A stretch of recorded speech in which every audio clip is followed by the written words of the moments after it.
মার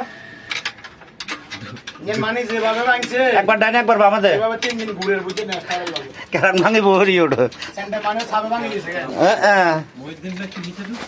ভাইজান একটু চেক করে দিয়ে আসতেছি আমি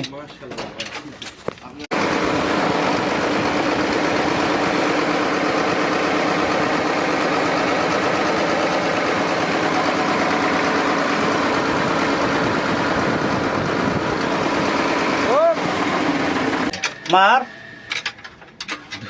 মানে যেভাবে ভাঙছে একবার ডাইনে একবার বামাতে এভাবে 3 দিন ঘুরে বুঝে না খারাপ লাগে কেরান ভাঙি বহরি ওঠো সেন্টার মানে সাবে ভাঙে গেছে ভাইজান একটু চেক করে দিয়ে আসতেছি আমি